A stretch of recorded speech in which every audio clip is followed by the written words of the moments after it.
ઓમ ભગવતે શ્રી સ્વામિનારાયણાય નમો નમઃ. શ્રી હરિકૃષ્ણ મહારાજાય નમો નમઃ. શ્રી પૂર્ણ પુરુષોત્તમાય નમો નમઃ. શ્રી પરબ્રહ્મણે નમો નમઃ. સજાનંદ સ્વામી મહારાજની જય. શ્રી સદગુરુભ્યો નમઃ.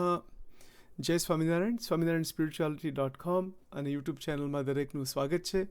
પ્રથમ તો પરાત્પર પૂર્ણ પુરુષોત્તમ પરબ્રહ્મ ભગવાન શ્રી સ્વામિનારાયણ એમના દિવ્ય ચરણ કમળમાં અનંત કોટી નમસ્કાર દંડવત પ્રણામ સહિત મહારાજના પરમહંસો ભક્તોના દરેકની ચરણરજ માથે ચડાવીને આપણે વેદરસની અંદર આ દ્રષ્ટિ આપણી પહોંચી જાય એની અંદર અને ભગવાનની બહુ દયા થાય આ એક નિરૂપણ કરવા માટે થોડો અલ્પ પ્રયાસ છે. એમાં આપણે વચનામૃતોનું જે કનેક્શન જે છે બધું કે પાયો કે વેદરસ તો વચનામૃતનું પણ વચનામૃત છે એ સ્થિતિની વાત છે. મોટા ભાગે એ બહુ ગૂઢ અને અલૌકિક વાત છે. મહારાજ પોતાનો અંતરના રહસ્યની વાત ત્યાં કરે છે. તો આપણું મનન ચિંતન ચાલે છે ગરડા મધ્યનું 39 સ્વાભાવિક ગુણ વર્ત્યાનું એ જે વચનામૃત છે.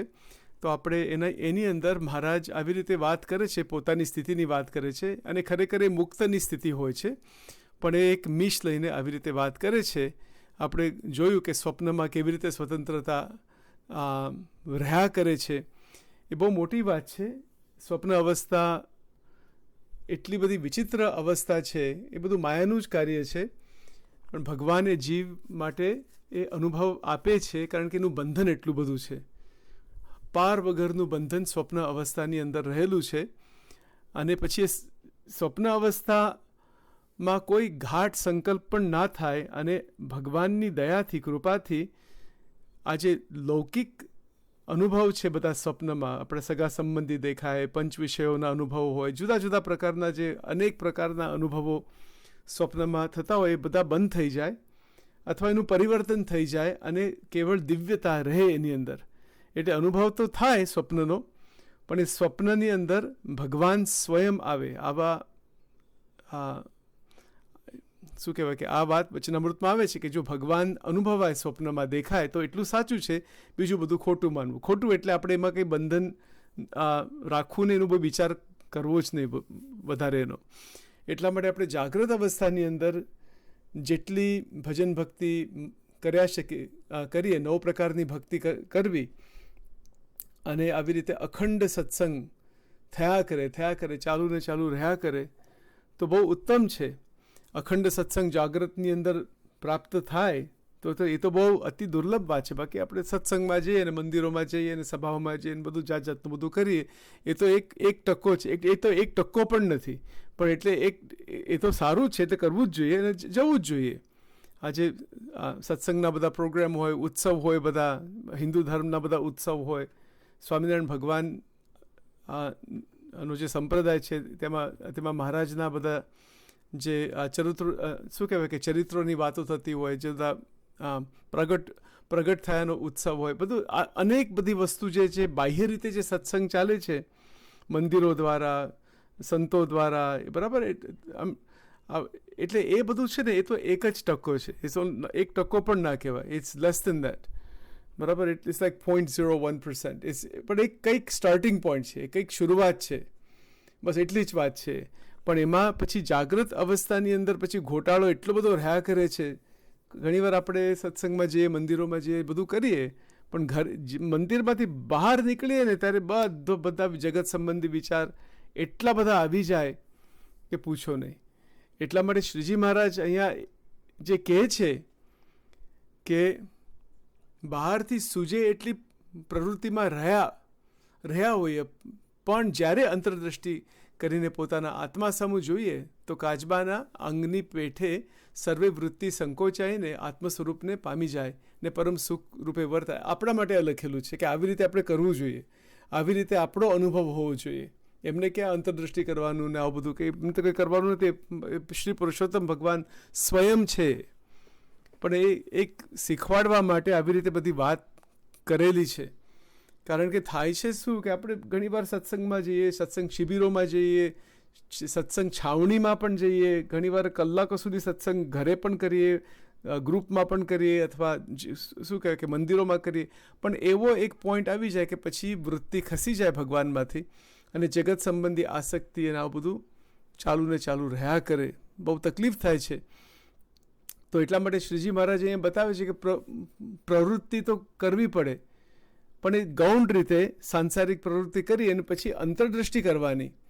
એટલે જગત સંબંધી ક્રિયા એ કર્મયોગના દ્રષ્ટિથી કરવી પડશે. અને કર્મયોગ એટલે જે કર્મ કરીએ છીએ એ ભગવાનના ચરણોમાં સોંપી દેવા કે હે પ્રભુ, અને નિર્ગુણ થઈ જાય. શારીરિક શરીર, મન, પ્રાણ, ઇન્દ્રિય દ્વારા જગત સંબંધી ક્રિયા આપણે કરવી પડે. આપણે જોબ ઉપર જવું પડે, કે આપણે જે ભોજન લેવું પડે, કે આપણે જે ક્રિયા કરીએ છીએ શરીર દ્વારા, મન દ્વારા, સંસાર સંબંધી ક્રિયા એ બધી કર્મયોગની અંદર જાય. અને ભગવાન સંબંધી ક્રિયા એ તો ભક્તિ યોગ છે.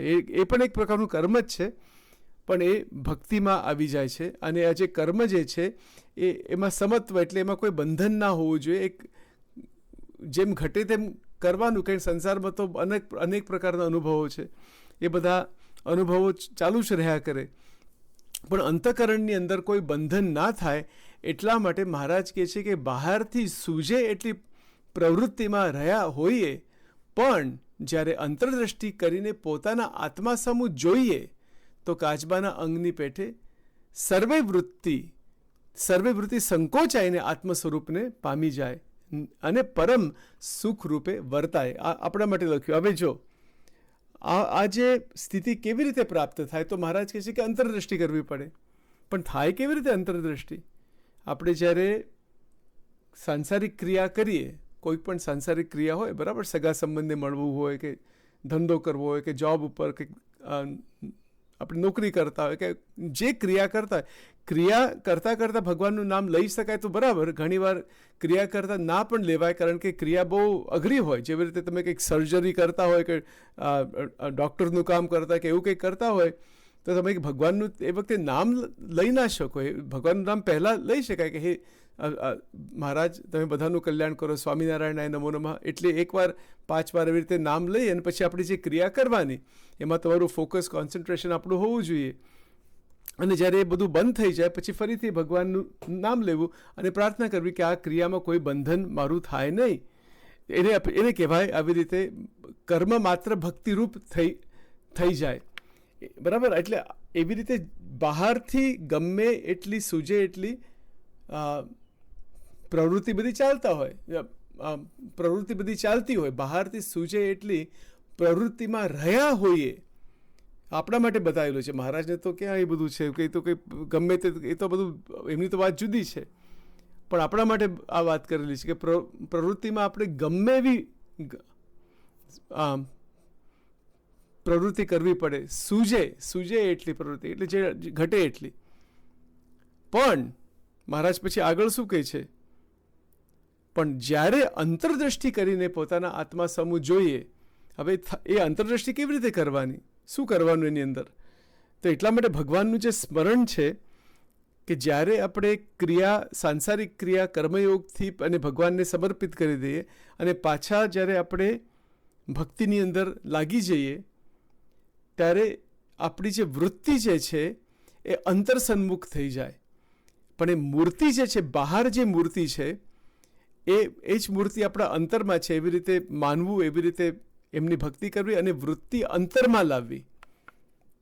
હા, એટલે જે મંત્રો છે બધા, આમ તો ઉપનિષદના મંત્રો અને બહુ મંત્રોની તે બધી બહુ લાંબી વાત છે બધી, પણ જ્યાં સ્વામિનારાયણનો જે મંત્ર છે, ઈષ્ટદેવનો જે મંત્ર છે, મંત્ર દ્વારા શું થાય છે કે આપણી વૃત્તિ સ્થિર બની જાય છે, પવિત્ર બની જાય છે અને ભગવાનમય બની જાય. મૂળ પોઈન્ટ શું છે અહીંયા? જે અંતરદ્રષ્ટિની વાત મહારાજ કહે છે કે એ અંતરદ્રષ્ટિ એટલે ભગવાન સમૂહ જોયા કરવું. ગરડા મધ્યનું 49, મધ્યનું કે પ્રથમનું, બેમાંથી એક છે. એટલે એમાં અંતરદ્રષ્ટિની વાત લખેલી છે કે અંતરદ્રષ્ટિ શું છે કે ભગવાન સમૂહ જોયા કરવું, એટલે વૃત્તિઓ ત્યાં જોડવી.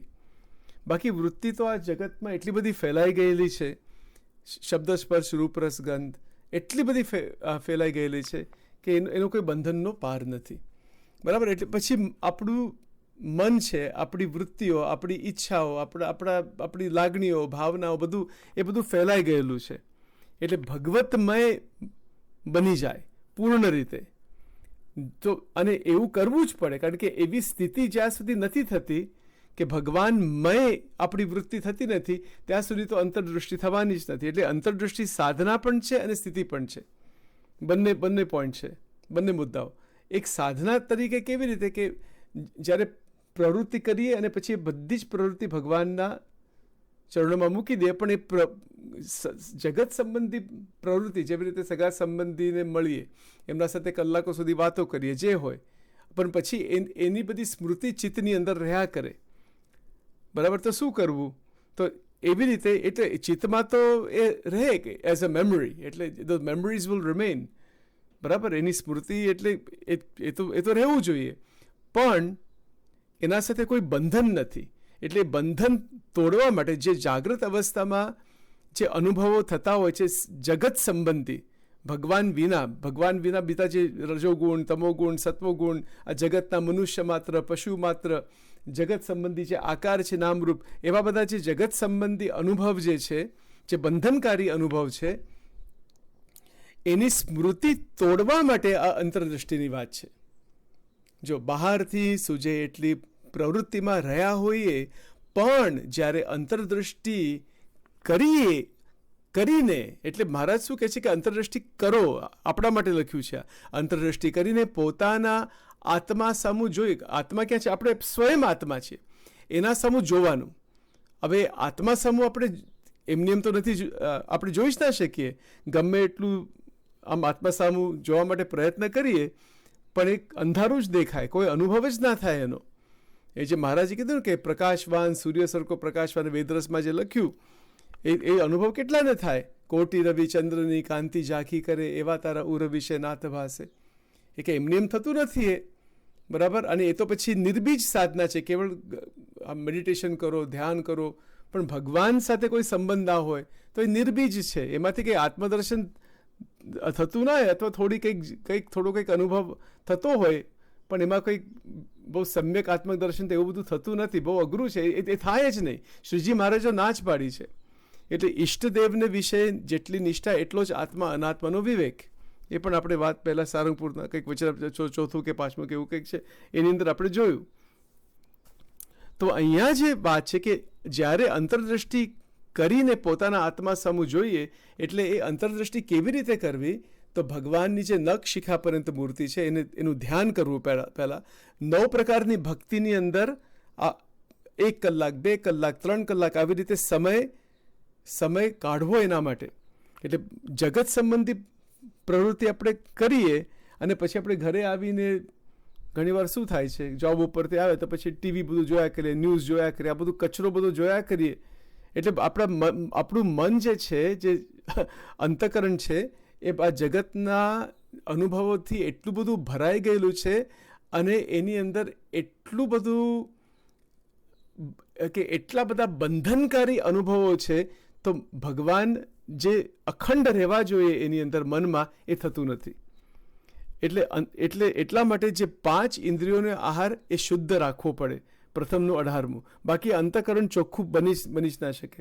અંતઃકરણમાં જે ભગવાનની સ્મૃતિ એ બનતી જ નથી. એનું કારણ શું છે કે અખંડ સ્મૃતિ કેમ નથી બનતી? 5 જ્ઞાન ઇન્દ્રિયોનો આહાર અશુદ્ધ છે.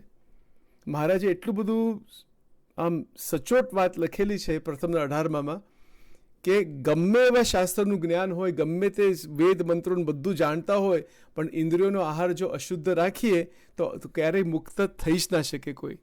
પોસિબલ જ નથી. એનું કારણ બહુ સીધું છે, કારણ કે આહાર બધો 5 જ્ઞાન ઇન્દ્રિયો દ્વારા જે અંતઃકરણની અંદર જે અનુભવ છે એ અશુદ્ધ બની જાય, એ કલુષિત બની જાય છે. અને કેવો આ જગતના નામ, રૂપ, રાગ, દ્વેષ, ક્લેશ, અહમ, મમત્વ, એ બધો જે અનુભવ એની અંદર રહ્યા કરે, તો પછી આવી રીતે ભગવાન સાથે કેવી રીતે અખંડ સંબંધ જોડાય? કેટલી અઘરી વાત છે આ. એટલા માટે તો મંદિરો છે ને શાસ્ત્રો છે ને સત્સંગ છે. પણ પછી ઘણીવાર તો એવું થઈ જાય કે આપણે બહુ સત્સંગ કરીએ ઘણા કલાકો સુધી, પછી કારણ કે એ મનને પછી આ જગત સંબંધી વિચાર પણ થોડા કરવા પડે. પણ એ કર્મયોગ દ્વારા અને બહુ એમાં વિવેકથી નિયમોમાં રહીને, કારણ કે આ બધું અઘરું છે. આમ અખંડ તેલ ધારા વૃત્તિ ની સ્થિતિમાં જવું હોય, બરાબર, તો કે એક દિવસનું કામ નથી. એ તો ઘણા જન્મો જાય એની અંદર. અનેક જન્મો સંસિદ્ધસ્ત યાતિ પરામ ગતિ, એ પણ વાત છે. પણ જો આને આ જન્મ એ સ્થિતિમાં જવું હોય તો પૂર્ણ વૈરાગ્ય થવો જોઈએ આ સંસાર સાથે. અને પછી ક્રિયા તો કરવી પડે. પ્રથમના બીજા પ્રમાણે આપણે જોયું, અહીંયા જે વાત લખેલી છે કે ગમે તેટલી પ્રવૃત્તિ હોય કે બહારથી સૂજે એટલી પ્રવૃત્તિમાં રહ્યા હોઈએ, એ બધી વાત સાચી, બરાબર. એટલે એ તો ક્રિયા તો ચાલુ ને ચાલુ રહ્યા કરે, પણ અંતરમાં નિર્વાસનિક ભાવ, જે ગ્રહસ્થ જે નિર્વાસનિક છે, વાસનાવાળો ત્યાગી, એ પણ પોઈન્ટ આપણે આખા જોયા.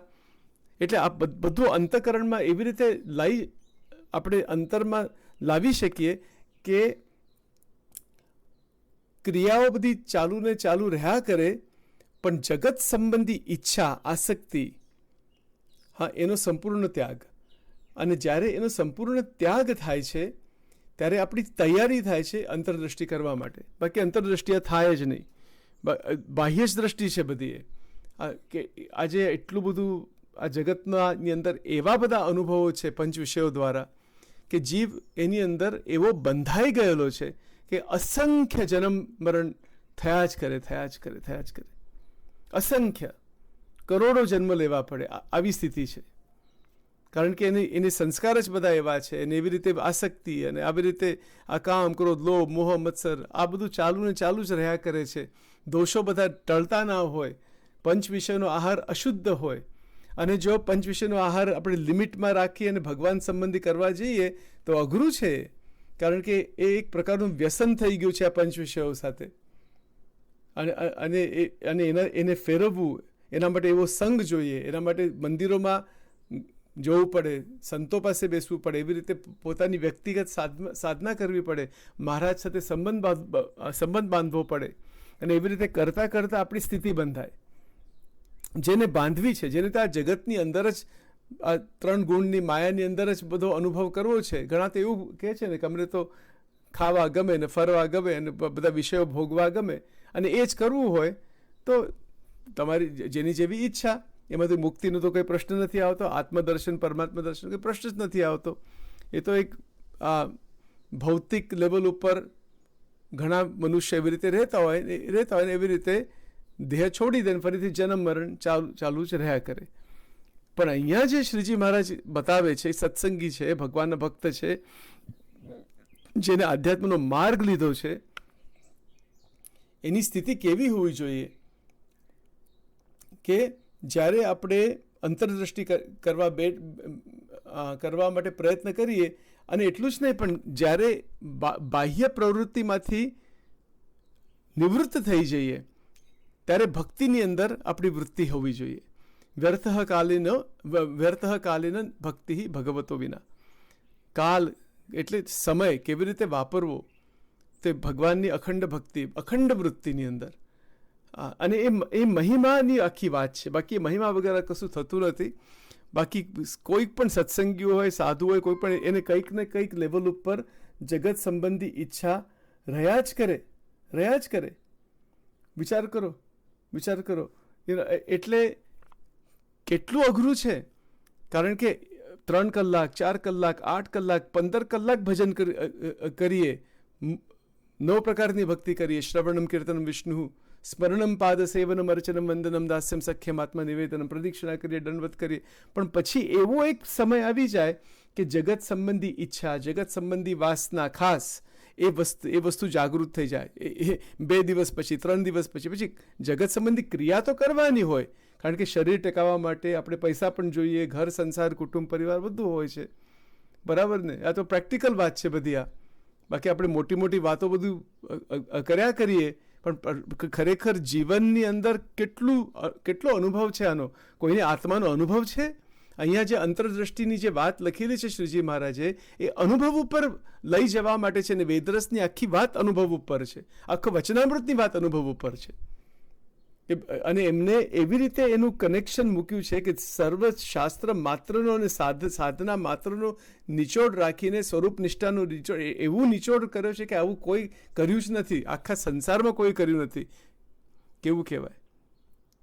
એટલે અહીંયા જે પોઈન્ટ જે છે, એક શબ્દો પર ધ્યાન રાખીએ કે બહારથી સૂજે એટલી પ્રવૃત્તિમાં રહ્યા હોઈએ, પણ જ્યારે અંતરદૃષ્ટિ કરીને પોતાના આત્મા સામું જોઈએ, જો 2 પોઈન્ટ લખ્યા, અંતરદૃષ્ટિ કરવી જોઈએ, અંતરદૃષ્ટિ માટે પ્રયત્ન કરવો જોઈએ. આ સાધના બતાવેલી છે અને એ સ્થિતિ બતાવે એમને. એટલે મહારાજ અહીંયા જે વાત કરે છે કે જ્યારે એ મુક્ત સ્થિતિમાં આપણે આવી ગયા હોય ત્યારે ક્રિયા, જગત સંબંધી ક્રિયા ચાલતી હોય જાગૃત અવસ્થામાં, અને ફરીથી પછી આપણે શાંતિથી બેઠા હોય ભગવાનનું સ્મરણ, ભગવાનના સ્મરણમાં, ત્યારે આપણી જે વૃત્તિ છે આત્મજ્ઞાન સંબંધી વિચાર હું પ્રકાશ કરીશ, એ જે દિવ્ય વિચાર વેદરસમાં લખ્યો, એ વિચાર દ્વારા શું થાય છે કે કાચબાના અંગની પેઠે સર્વે વૃત્તિ સંકોચાઈને આત્મ સ્વરૂપને પામી જાય, એટલે એનો અનુભવ થાય છે.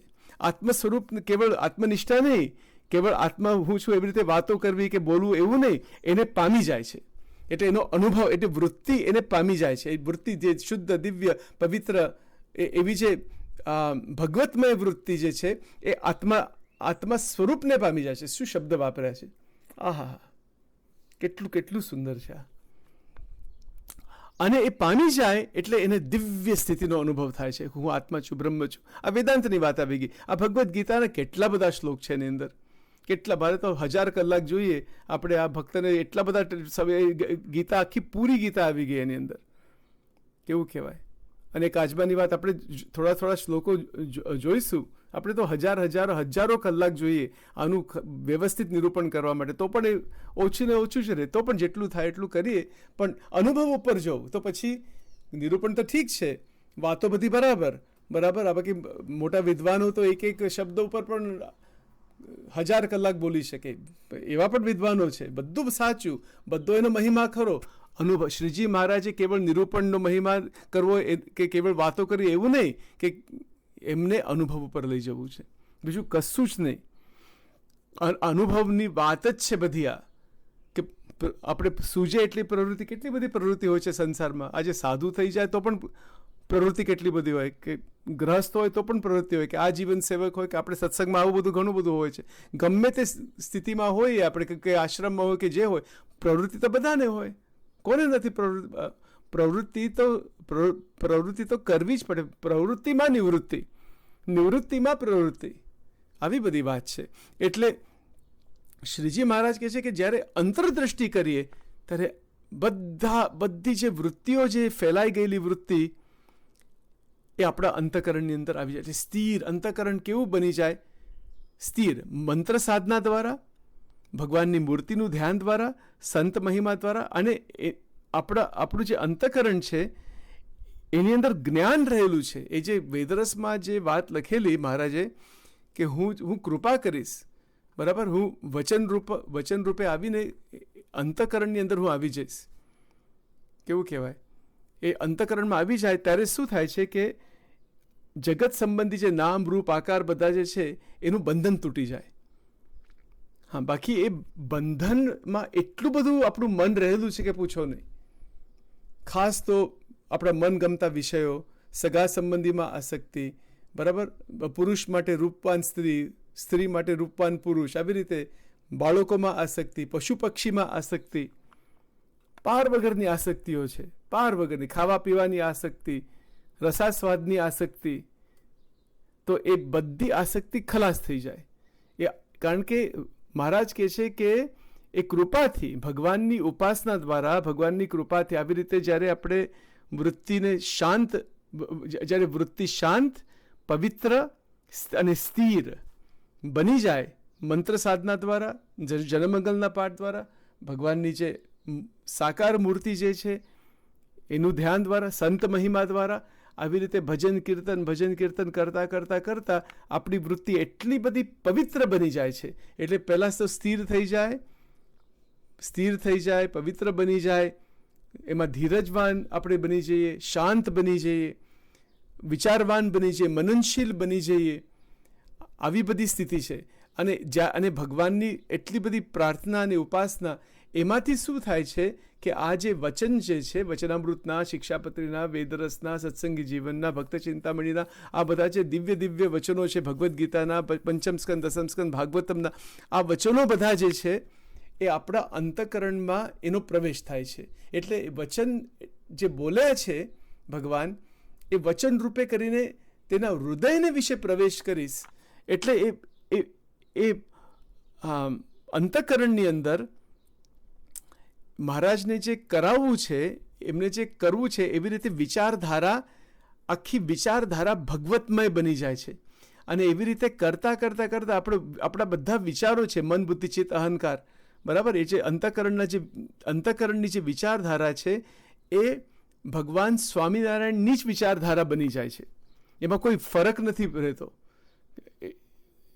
આ પોઈન્ટ બહુ ધ્યાન રાખવું જોઈએ. એટલે આ પ્રેક્ટિકલ વાત છે, આ સ્થિતિની વાત છે.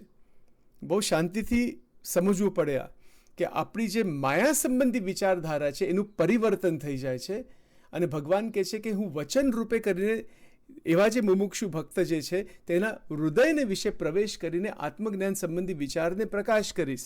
એટલે આત્મજ્ઞાન સંબંધી વિચાર એવો આવી જાય છે કે એક વચનામૃત, એક સ્વામીની વાતો, એક શિક્ષાપત્ર, એટલે એનું બધું ઇન્ટરકનેક્શન, મનન ચિંતન કરતાં કરતાં મન જે છે એ ભગવાનમય બની જાય છે, મૂર્તિમય બની જાય છે. મૂર્તિના પદો, મહારાજની લીલા ચરિત્રો, મહારાજના બધા દિવ્ય સ્થાનો, બધું દિવ્યતા એવી રીતે અનુભવ થાય.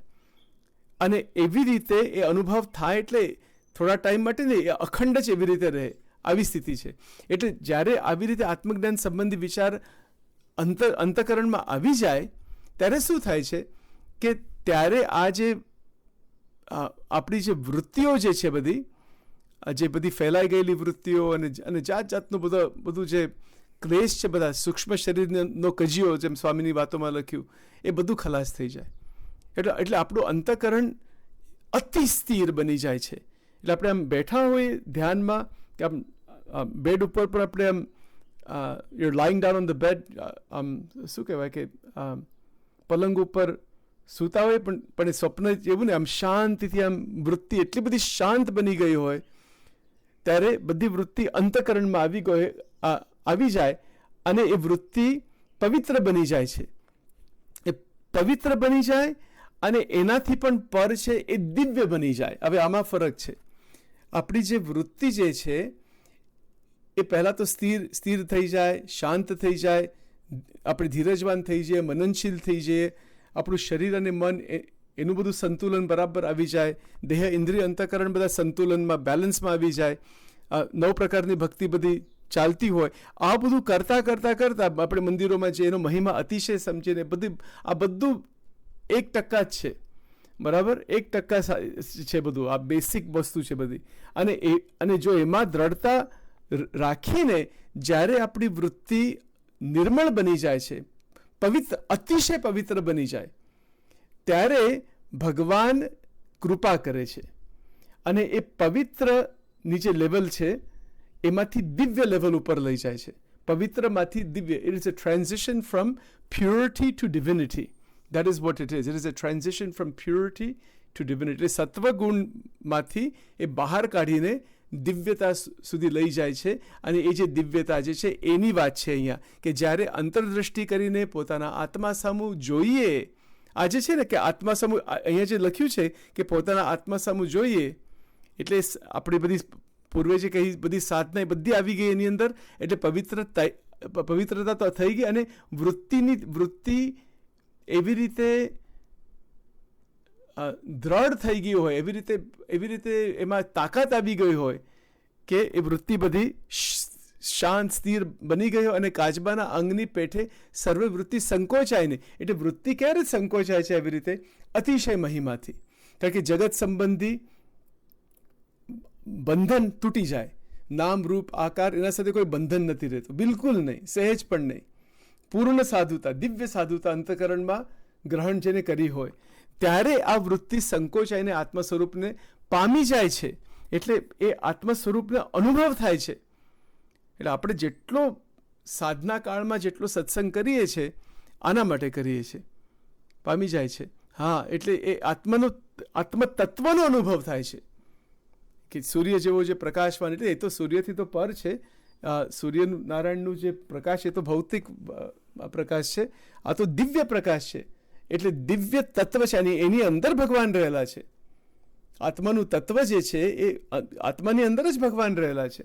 આત્માનું તત્વ છે એ પરમાત્મા છે. તો આત્મ સ્વરૂપને પામી જાય એટલે એવો અનુભવ થાય છે આત્માનો કે જ્યાં આનંદ, સત ચિત આનંદ, આત્મા એટલે સચ્ચિદાનંદ, એ સત્ય એ છે. આ જગત અને એના જે અનુભવ એના સાથે પૂર્ણ વૈરાગ્ય, એ પૂર્ણ જ્ઞાનની પણ સ્થિતિ છે. અને જાગ્રત અવસ્થામાં નિર્બંધ રહીને કર્મયોગ દ્વારા, ભજન ભક્તિ દ્વારા, 9 પ્રકારની ભક્તિ દ્વારા એ મુક્ત સ્થિતિ જેને પ્રાપ્ત થઈ ગઈ છે, પછી સ્વપ્નમાં તો કોઈ સ્વપ્ન રહેતું જ નથી. ત્યારે આ કાચબાની જે અંગની જે વાત છે ત્યારે અંતરદૃષ્ટિ થઈ જાય, એટલે તરત અંતરદૃષ્ટિ થઈ જાય. એ સહજ સ્વભાવે એવી રીતે વર્તે છે, સહજ રીતે, એ સ્વાભાવિક રીતે આવી રીતે વર્તે છે. કોઈ ખેંચતાણ બિલકુલ નથી વૃત્તિઓની, અને આત્માની અંદર ડૂબી જાય, આત્મા અને પરમાત્મા. અને પછી જે વર્તન જે છે, વર્તન એટલે જે દેહ, મન, પ્રાણ, ઇન્દ્રિય દ્વારા જે ક્રિયા કરવી પડે, કે જે ક્રિયા થાય છે જાગ્રત અવસ્થામાં આ સંસારના લોકો સાથે, સત્સંગી સાથે, ભગવાનના ભક્તો સાથે સાંસારિક ક્રિયા, એ પણ એ ક્રિયામાં પણ કેવું છે કે પરમ સુખ રૂપે વર્તાય. જો શબ્દ છે વર્તાય, વર્તાય એટલે એવી રીતે જીવાય, એવી રીતે આપણે જેવી રીતે બીજા મનુષ્ય બોલે છે, હાલે છે, પણ એમાં દિવ્યતા રહેલી છે. એટલે પહેલા દિવ્યતાની જે સ્થિતિ છે, કેવળ પવિત્રતા નહીં પણ દિવ્યતા, દિવ્ય સ્થિતિ એ પવિત્ર સ્થિતિથી અનંત ગણી પર છે, અને કૃપાથી થાય છે. એટલા માટે શ્રીજી મહારાજે વેદરસમાં જે વાત લખી કે હું કૃપા કરીને એના અંતઃકરણમાં પ્રવેશ કરીશ, યા આત્મજ્ઞાન સંબંધી વિચારને પ્રકાશ કરીશ, એ કૃપાથી થાય છે. બાકી કોઈની તાકાત નથી સાધના દ્વારા કે એ સત્વગુણથી બહાર નીકળી શકે, કોઈ જ ના નીકળી શકે. એ તો ભગવાનની કૃપાથી જ, ભગવાન ગુણાતીત છે, ગુણોથી ઉપર છે. ભગવાનના જે એકાંતિક સંત છે, મહાન પુરુષ છે, એ ગુણોથી ઉપર છે, બહાર છે. એમની દયાથી, ભગવાનના મોટા સંતની કૃપાથી આવું થતું હોય છે, બાકી કોઈ રસ્તો નથી એના માટે. તો એટલે અહીંયા જે અંતરદૃષ્ટિ કરવાની બળ બુદ્ધિ શક્તિ અને અંતરદૃષ્ટિ એની મેળે રહ્યા કરે આવી રીતે, અને આત્મા તરફ જાય, એટલે પરમ આનંદ છે, એ દિવ્ય અનુભવ છે. એ કેવળ એક માન્યતા, કેવી રીતે કે કેવળ બોલ્યા કરી હું આત્મા છું, બ્રહ્મ છું, અક્ષર છું, આમ છું, તો એ તો બધું ઠીક છે. એ તો એક માનસિક પ્રોસેસ છે બધી, એ બધું ઠીક છે.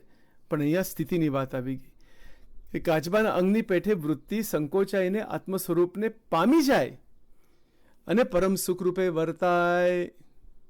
પરમ સુખ રૂપે એટલે આનંદ. અહીંયા કેમ સુખ એટલે બધાને સમજાય એટલા માટે સુખ શબ્દ વાપર્યો છે. એ આનંદ, પરમાનંદ, દિવ્ય આનંદની વાત છે અહીંયા. અને એ અનુભવ કેવો કે 3 અવસ્થા, 3 ગુણ અને 3 શરીરથી ઉપરનો અનુભવ છે, જુદો જ અનુભવ છે આ, કે એ સ્વ સ્વરૂપની અનુભૂતિ છે. કેવળ અનુભવ નથી પણ અનુભૂતિ છે, બરાબર, નિરંતર અનુભૂતિ, સ્થિતિ છે આખી. એશા બ્રાહ્મી સ્થિતિ પાર્થ નૈનામ પ્રાપ્ય વિભૂયતિ સ્થિત્વા સ્યામંતકાલેપી બ્રહ્મ નિર્વાણ મૃચ્છતિ. બરાબર, એવી સ્થિતિ, એવી દિવ્ય સ્થિતિ પ્રાપ્ત થાય છે. અને એવી દિવ્ય સ્થિતિમાં ભગવદ્ ગીતાની અંદર જે વાત લખેલી છે, કેટલા બધા શ્લોકો, બરાબર, શ્લોક નંબર 70 ચેપ્ટર 2, કેટલી સુંદર વાત છે. આપૂર્યમાણમચલમ પ્રતિષ્ઠમ સમુદ્રમાપઃ પ્રવિશંતિ યદ્વત તદ્વત કામાયમ પ્રવિશંતિ સર્વે સ શાંતિમાપ્નોતિ ન કામકામી. કેટલી સુંદર વાત છે આ, બરાબર. એટલે આ પૂર્યમાણમ કે સતત ભરાય, સતત ભરાતું, એટલે આપણું અંતઃકરણ પૂર્ણ સ્થિતિમાં છે, પૂર્ણ થવું. આ પૂર્યમાણમ અચલમ પ્રતિષ્ઠા, સમુદ્રનું આખ્યાન ત્યાં આપેલું છે, એક દ્રષ્ટાંત આપેલું છે. જેવી રીતે બધી જ કામનાઓ આપણા અંતઃકરણની અંદર આવી જાય, કોઈ કામના જ નથી રહેતી કે ભગવાન સિવાય. આ બહુ સુંદર શ્લોક છે, આપણે જોઈશું કોઈક વાર આગળ. સહ શાંતિમ આપનોતિ નહ, બરાબર ને. એટલે સહ શાંતિમ આપનોતિ ન કામકામી, એટલે જે કામ વાસના, ક્રોધ, ઈચ્છા બધી જે છે એમાં એક પ્રકારની શાંતિ એને મળતી નથી. એ દિવ્ય શાંતિની વાત છે.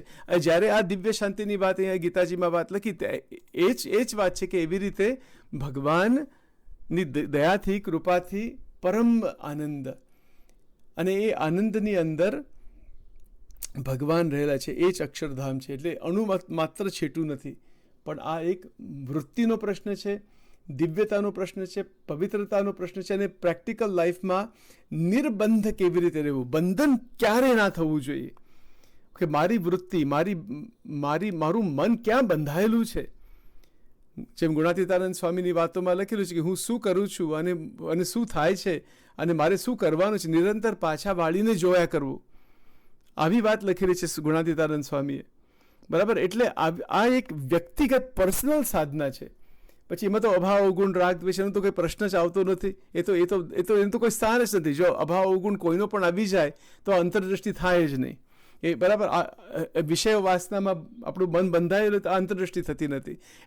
એટલા માટે બધી જે પ્રાથમિક સાધના છે એ કરવી પડે અને એવી રીતે ભગવાનને બહુ પ્રાર્થના કરવી સાચા ભાવથી કે મને નીકાળો, કે મને કાઢો. એ તો અનુભવમાંથી પસાર કરાવે. ગુણાતીતાનંદ સ્વામીની વાતમાં એવું લખ્યું કે ઘણાને વિષયો આપીને વિષયો ટળાવે અને ઘણાને વિષયોમાંથી દૂર રહીને પણ વિષયો ટળાવી. ભગવાન પાસે એક કળા છે બધી, પણ આપણે જોડાણ રહ્યા કરે તો એમને ખ્યાલ છે કે કેવી રીતે એ જીવને ભક્ત બનાવો, મુક્ત બનાવો. એ બધી કળા એમની પાસે છે. પણ આપણામાં આપણી ફરજ એટલી કે એના સાથે જોડવું, સત્સંગ કર્યા કરવો, સત્સંગ સાંભળવો, બહુ સુંદર રીતે બધું મનન ચિંતન કરવું અને ધ્યેય ફિક્સ કરવો. આપણું ધ્યેય શું છે? પુરુષોત્તમની મૂર્તિનો લક્ષ્ય, એ જે આપણે વેદરસમાં અનેકવાર વાત કરેલી છે આના વિશે, કે મહારાજે સ્ટાર્ટિંગમાં જ વાત કરી કે એ લક્ષ્ય બદલવો, એ લક્ષ્ય સુદૃઢ હોવો જોઈએ. તો પછી આ બધું થતું હોય છે. આ ઘણી બધી વાતો છે. ખાસ તો આત્માનો અનુભવ દિવ્ય છે, અલૌકિક છે, અને આવી રીતે આપણી સ્થિતિ થાય, આવી રીતે આપણે જીવી શકીએ. કેવળ મુક્ત કેવા છે, જીવન મુક્ત કેવા છે, આ બધી વાતો કર્યા કરીએ તો બધું ઠીક છે, પણ સાચા ભાવમાં અનુભવની અંદર જાય એના ઉપર જ વેદરસ છે, એના ઉપર જ વચનામૃત છે, એના ઉપર જ શ્રીજી મહારાજે આખું કેન્દ્રિત ફોકસ આપણે કહીએ, હિઝ એન્ટાયર ફોકસ, કે એકાંતિક ધર્મ સહેજ રીતે આપણે સિદ્ધ કરી શકીએ, કે સિદ્ધ ભગવાનની કૃપાથી થાય છે. આપણે કેવળ આપણા કંઈક અહંકારથી થતું નથી, એમની દયાથી એકાંતિક ધર્મ સિદ્ધ થાય. એકાંતિક ધર્મની સિદ્ધિ વગર કોઈ આત્માનું દર્શન કશું નથી થવાનું. એ થઈ જ ના શકે. સંસ્કાર થાય બધા, અને જેવી વાસના પછી એવી રીતે ગતિ, અંતે યામતી સા ગતિ. ગરડા પ્રથમનું 14મું વચનામૃત. બરાબર, એટલે ખાસ પોઈન્ટ એવો છે કે આજના આપણા મનન ચિંતનમાં આજે વચનામૃતની અંદર ગરડા મધ્યનું 39 મધ્ય 39, કેટલી સુંદર વાત. બરાબર, કે મહારાજ કેટલી બધી દયા કરીને બતાવે છે કે આપણે આવી રીતે જીવી શકીએ, આવી રીતે આપણું જીવન જાય, આવી રીતે આપણું જીવન આના માટે છે. અને એમાં જ જગતનું કલ્યાણ છે, કે આવા જે મોટા ભક્ત જે ખરેખર આવી રીતે આત્મસ્થિતિ બ્રહ્મસ્થિતિમાં રહેતા હોય, એના દર્શનથી બધાનું કલ્યાણ થઈ જાય. એના સાનિધ્યમાં રહીને કલ્યાણ થઈ જાય, સંસ્કાર સારા થઈ જાય, મનોમય ચક્રની ધારા શાંત પડી જાય. આવી બધી સ્થિતિ છે. એટલે આપણી વૃત્તિ અંતઃકરણની અંદર સંપૂર્ણ દ્રઢ રીતે પ્રવેશ થઈ જાય. એટલે આનો અર્થ એ છે કે સ્વપ્ન અવસ્થાના ઘોટાળા ખલાસ, જાગ્રત અવસ્થામાં કોઈ બંધન નહીં, સુષુપ્તિ અવસ્થામાં પણ જાગૃતિ. હા, આત્મ તરફ જાગૃતિ, એ આત્મજ્ઞાન જે છે એ રહ્યા કરે છે.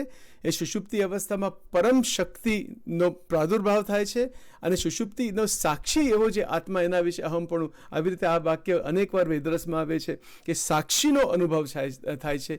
સુષુપ્તિ, ઘોર સુષુપ્તિ, એટલે જાગ્રતમાં ઘોર સુષુપ્તિ વર્તાય, અને આવી રીતે સુષુપ્તિ અવસ્થામાં અખંડ આત્મજ્ઞાનની જાગૃતિ વર્તાય. કેવું કહેવાય.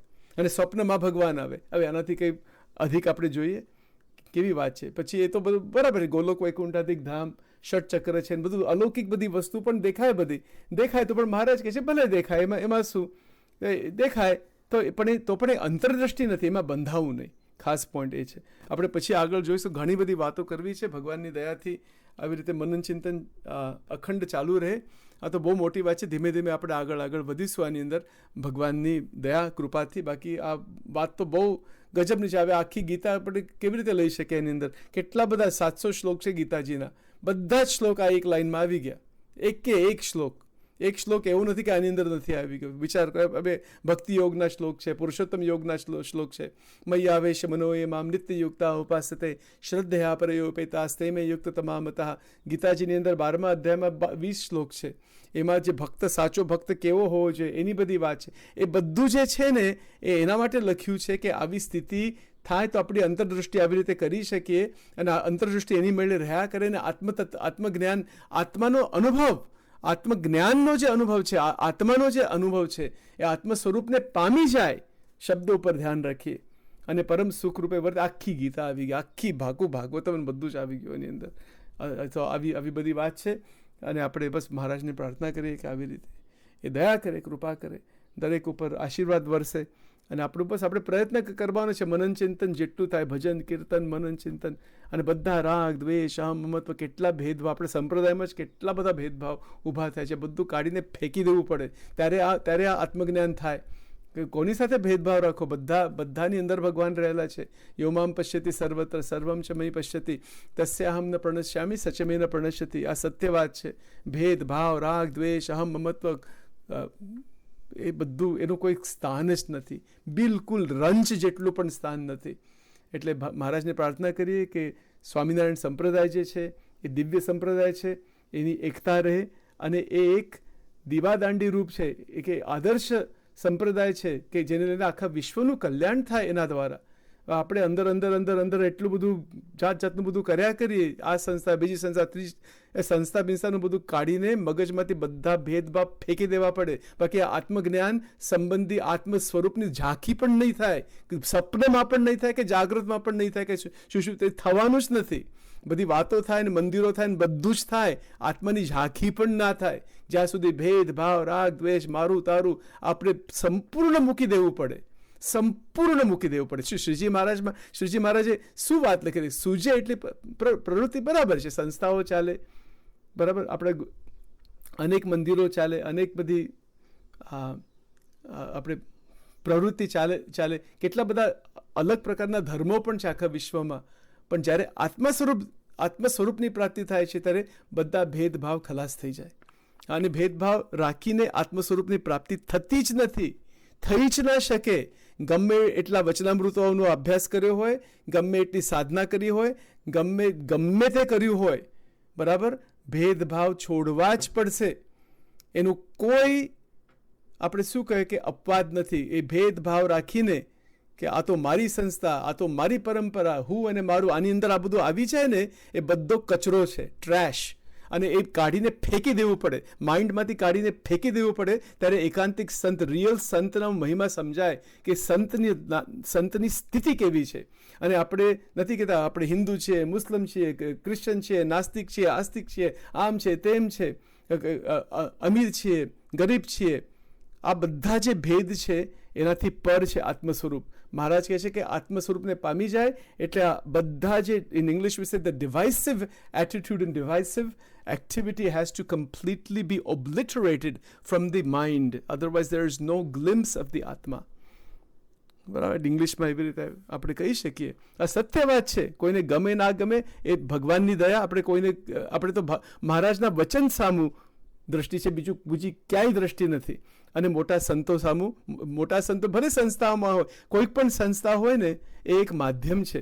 જેવી રીતે સ્કૂલ હોય, યુનિવર્સિટી હોય, એની અંદર જે જ્ઞાન પીરસાય છે એના ઉપર ધ્યાન હોવું જોઈએ, બાકી માધ્યમનો રિસ્પેક્ટ હોવો જોઈએ. ક્યારેક પણ ખાસ આધ્યાત્મિક સંસ્થાઓમાં આખા વિશ્વમાં આવી રીતે એ જે સ્પર્ધાઓ, કોમ્પિટિશન, ખાસ અભાવ અવગુણ, એનું તો બિલકુલ ના ચાલે, બિલકુલ નહીં. એ અંતરદ્રષ્ટિ થાય જ નહીં, એ આત્માની ઝાંખી પણ નહીં થાય. જ્યારે સહેજ પણ રાગ દ્વેષ કોઈ સાથે હશે, આ મારો છે ને મારો નથી, બસ પૂરું થઈ ગયું, ત્યાં જ પૂરું. મહારાજ કહે છે કે તમે રહો માયાની અંદર. એ માયામાંથી કોઈ બહાર નીકળી જ ના શકે. એ સહેજ પણ થઈ છે કે આ વ્યક્તિ મારો છે અને વ્યક્તિ મારો નથી, આ વ્યક્તિ મારાથી જુદો છે, બસ પૂરું થઈ ગયું. ત્યાં જ દરવાજો બંધ, મુક્તિનો દરવાજો ત્યાં જ બંધ થઈ જાય. સત્ય વાત છે. આ વેદાંતની વાત છે, ગીતાજીની વાત છે, વચનામૃત શિક્ષાપત્રની વાત છે, વેદરસની તો ખાસ વાત છે.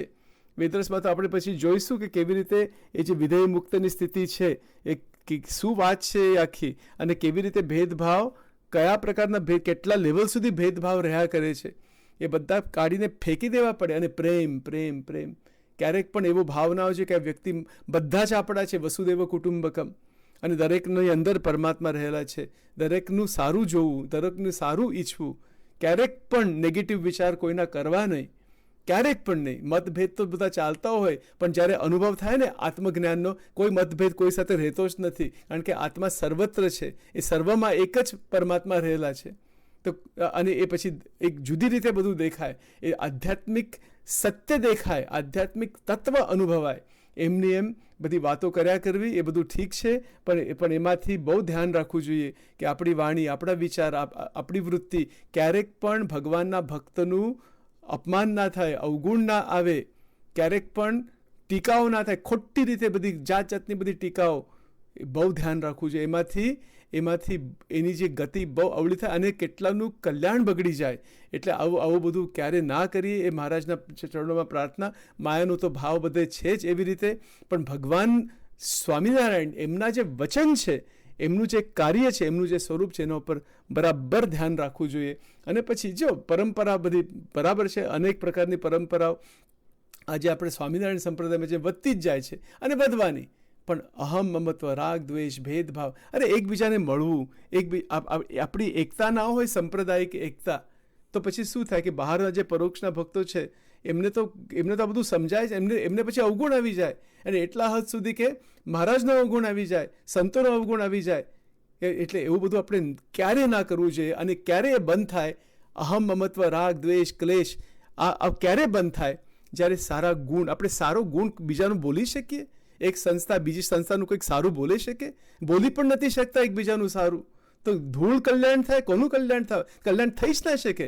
જ્યાં સુધી આપણે સારી વસ્તુ બીજાની બોલી પણ ના શકીએ, આ આત્મજ્ઞાન કશું, આત્માની ઝાંકી બીકી બંધ જ છે બધું. એ પોસિબલ જ નથી. એક સારો એક શબ્દ બીજાનો આપણે ઘણીવાર નથી બોલી શકતા, અને મોટી આ બ્રહ્મજ્ઞાનની વાતો કર્યા કરીએ, એનો કોઈ અર્થ નથી.